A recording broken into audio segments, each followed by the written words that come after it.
अगस्त 2020 में उत्तर प्रदेश के हस्तिनापुर में पॉटरीज मिले, लेकिन ये पॉटरीज अहिछात्र की थी।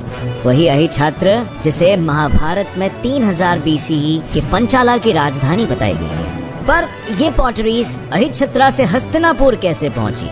क्या इनके बीच कोई संबंध था?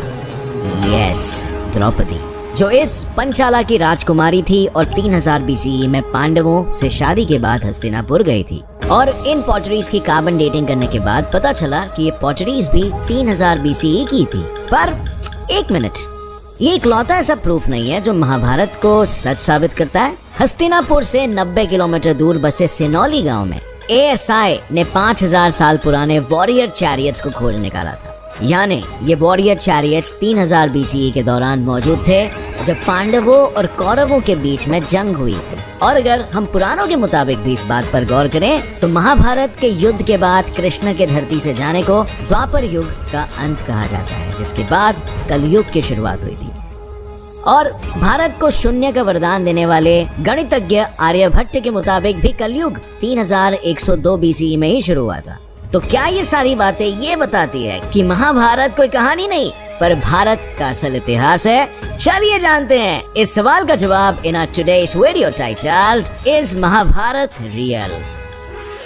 अब किसी भी सच्चाई की जड़ तक पहुंचने के लिए उसके हर पहलू को परखना जरूरी है, और इसीलिए हम शुरू करेंगे महाभारत के इतिहास से। तो महाभारत को वेद व्यास ने 18 परवाज यानी सेक्शंस में लिखा था, जिसमें 1 लाख वर्सेस और 18 लाख शब्द हैं। और इन 18 लाख शब्दों में चचेरे भाइयों यानी कौरवों और पांडवों के बीच छिड़े हुए महायुद्ध को दिखाया गया है।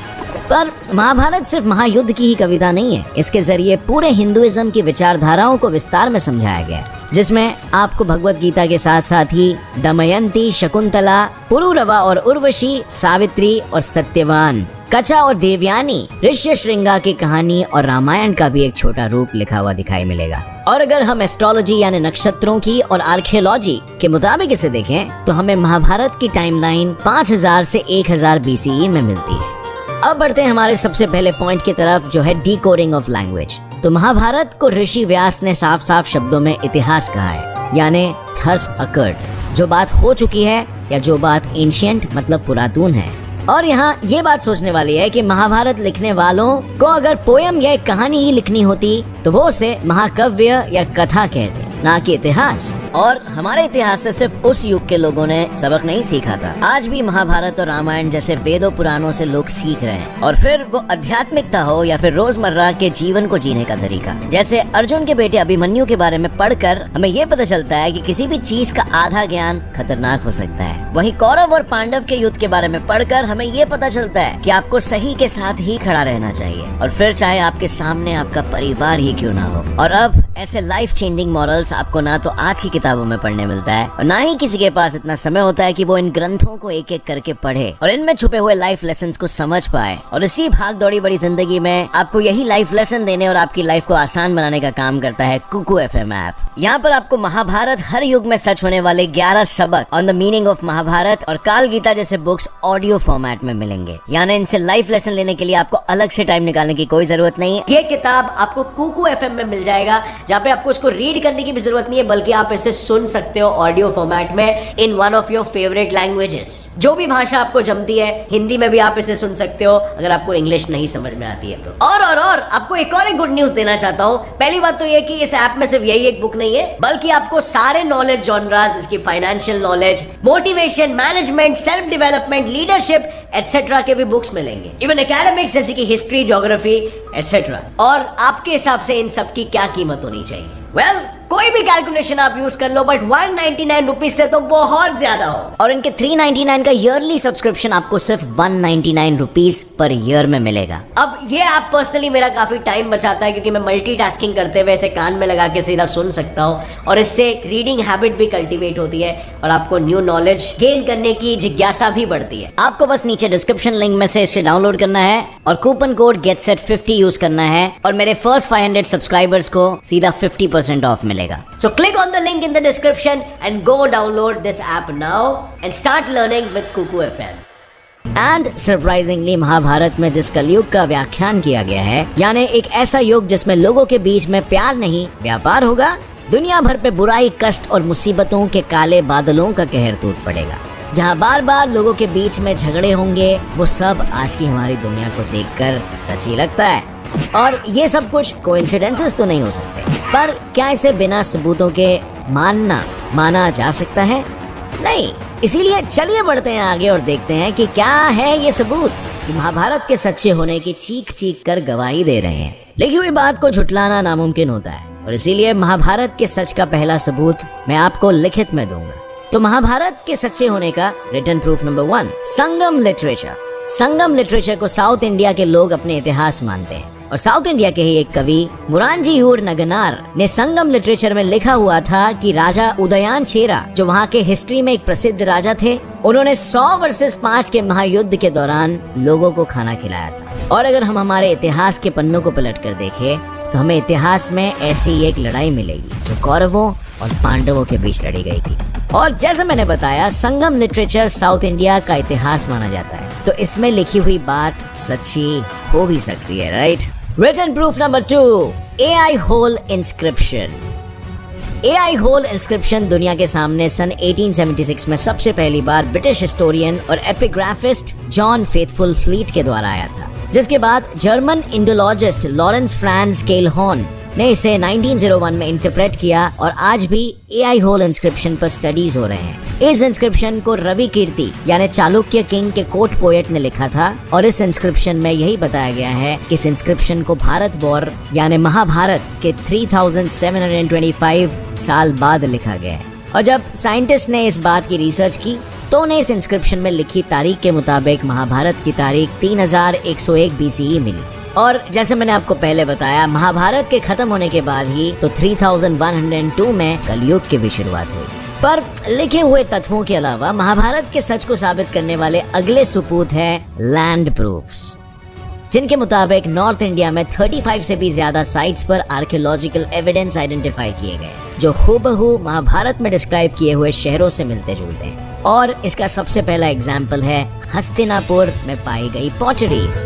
उत्तर प्रदेश में स्थित हस्तिनापुर महाभारत के दौर में कौरवों की राजधानी थी, और इसी हस्तिनापुर में, जैसे मैंने बताया, 2020 के अगस्त में आर्कियोलॉजिस्ट को पॉटरीज मिली थी, जिनकी कार्बन डेटिंग 3000 BCE की थी, और जिन पर बिल्कुल वैसे ही डिजाइन बने हुए थे जैसा महाभारत में अहिछत्रा यानी पंचाला की नगरी में बने पॉटरीज पर बताए गए थे। लेकिन ये पॉटरीज सिर्फ हस्तिनापुर में ही नहीं, इसी तरह की पॉटरीज को मथुरा, कुरुक्षेत्र और कंपिलिया में भी पाया गया था। यानी महाभारत में एक दूसरे से जुड़े बताए गए सारे ही राज्य और गांव सच में एक दूसरे से जुड़े हुए हैं। एग्जाम्पल नंबर 2 है सिनौली में पाए गए वॉरियर चैरियट्स। सिनौली हस्तिनापुर के 90 किलोमीटर दूर बसा हुआ एक गांव है, और बागपाट डिस्ट्रिक्ट में बसे इस सिनौली गांव में आर्कियोलॉजिकल सर्वे ऑफ इंडिया ने 5000 साल पुराने वॉरियर चैरियट्स यानी लड़ाई वाले रथ को खोज निकाला। लेकिन सिर्फ चैरियट्स ही नहीं, ASI को यहाँ इसी के साथ पुरानी तलवारें भी मिली और शाही कब्रों के अवशेष भी। एंड सबसे इंटरेस्टिंग बात तो ये है कि सिनौली दिल्ली यानी महाभारत के जमाने के इंद्रप्रस्थ से सिर्फ 70 किलोमीटर की दूरी पर है, और ASI के डायरेक्टर संजय मंजुल ने ये बताया है कि ये वॉर चैरियट एक घोड़े द्वारा चलाए जाने वाला चैरियट है जो महाभारत कल्चर जैसा है। तो क्या लड़ाई में इस्तेमाल होने वाला ये रथ, तलवारें और कब्रें 3000 BCE के दौरान हुए महाभारत की है। एग्जाम्पल नंबर 3, द्वारका नगरी। महाभारत के 7वें पर्व यानी सेक्शन के 40वें वर्ष में ये साफ साफ लिखा हुआ है कि कृष्ण भगवान की द्वारका नगरी किले की दीवारों से घिरी हुई थी। वहाँ कई घाट थे और वो समुन्दर के किनारे थे, जो बाद में समुन्दर की लहरों में समा गई थी। और ताजुब की बात तो यह है कि मरीन आर्कियोलॉजी वालों को भी डूबी हुई द्वारका नगरी गुजरात के कोस्ट पर मिली है, जिसकी कार्बन डेटिंग करने के बाद यही बात सामने आई कि ये नगरी 3000 से 1500 BCE की थी। इतना ही नहीं, 1963 में शुरू हुए एक्सकेवेशन के बाद पानी में डूबे हुए शहर का जो लेआउट मिला और उसके फोर्ट वॉल्स की जो लोकेशन मिली, वो बिल्कुल महाभारत के हरिवंशा में लिखे हुए डिस्क्रिप्शन से मैच हो रही थी। यानी द्वारका नगरी सच में मौजूद थी, तभी तो इसके एग्जैक्ट डिटेल्स को महाभारत में लिखा गया है। और अगर द्वारका नगरी सच्ची है तो भगवान कृष्ण और महाभारत में बताए गए बाकी के लोग भी सच्चे ही होंगे, है ना?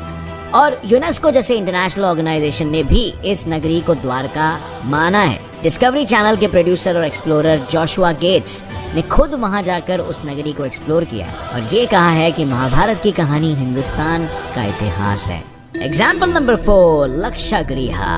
महाभारत में आपने लक्षगृह का नाम जरूर ही सुना होगा। इस महल को पांडवों ने अपने 12 साल के निर्वास को और 1 साल के अज्ञातवास को पूरा करके लौटने के बाद बनवाया था। और महाभारत के मुताबिक ये लक्षगृह एक भूल भुलैया का ऐसा महल था जिसे लैक्वेर या जिसे हिंदी में लाह कहा जाता है उससे बनाया गया था, जिसे जलाना बहुत आसान होता था। और इसी का फायदा उठाकर कौरवों ने इस महल और उसके साथ पांडवों को जलाकर राख कर देने की भी कोशिश की थी। पर पांडवों को इसकी भनक लगते ही उन्होंने अपने बचने के लिए एक सुरंग का इस्तेमाल किया था और 3000 साल पुरानी ये सुरंग आज यूपी मेरठ के बागपाट डिस्ट्रिक्ट के बरनवा में पाई गई है, जिसे महाभारत में वर्णवाद कहा जाता था। और ASI अब भी इस पर रिसर्च कर रही है। पर इन बातों को बिल्कुल भी झुटलाया नहीं जा सकता कि अब तक बताए गए सारे ही गांव में और उनके आसपास के गांव में पॉटरीज और ऐसे ही कई एविडेंसेस मिले हैं जो इस बात को बिल्कुल साफ कर देते हैं कि महाभारत असल में सच्ची थी और उससे जुड़ी हुई ये सारी जगहें भी।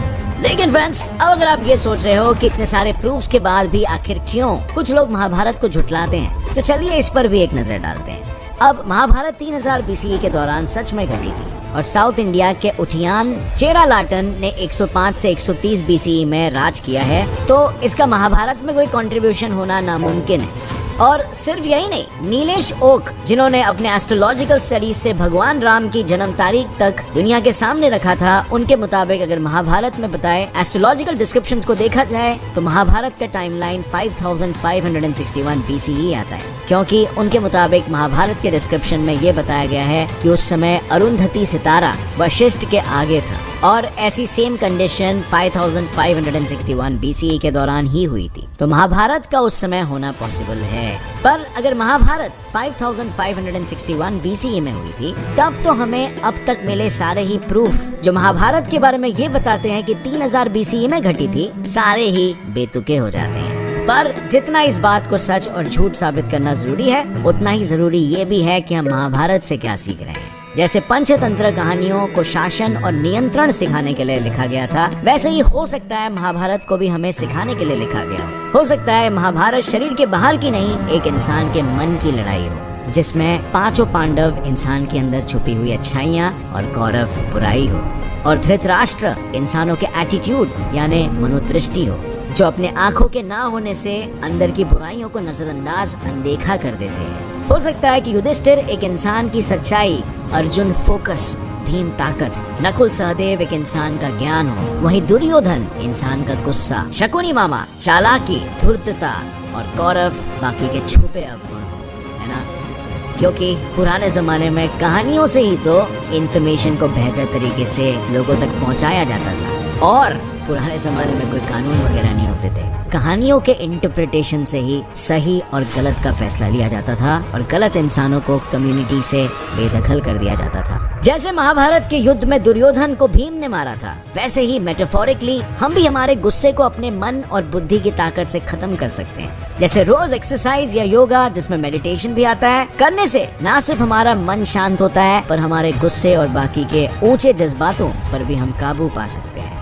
और सिर्फ यही एक सीख नहीं है, आज महाभारत में ऐसी कई कहानियां हैं जिनसे हमें हमारी लाइफ की भी कई प्रॉब्लम्स का तोड़ मिलता है। आपकी इस बारे में क्या राय है फ्रेंड्स? पर्सनली मेरा मानना तो ये है कि अगर महाभारत हुआ भी होगा तो वो एक धर्म और अधर्म की लड़ाई जरूर हो सकती है, minus all the magic and चमत्कार। या फिर ऐसा भी हो सकता है कि एक फिक्शनल कहानी है जो समाज में सही और गलत को एस्टैब्लिश करने के लिए बनाई गई थी, क्योंकि जैसे मैंने कहा पुराने जमाने में कानून नहीं होते थे यार, कोर्ट ऑफ जस्टिस थोड़ी ना होता था, तो कहानियों से ही सही गलत का इंटरप्रिटेशन किया जाता था और समाज में बुराइयों को कंट्रोल किया जाता था। आपकी क्या राय है इस बारे में फ्रेंड्स? अगर आपको लगता है महाभारत एक कहानी है तो नीचे कमेंट सेक्शन में हमें मुझे बताना, और अगर आपको लगता है कि महाभारत एक सच्ची घटना थी तो वो भी नीचे कमेंट कर सकते हो।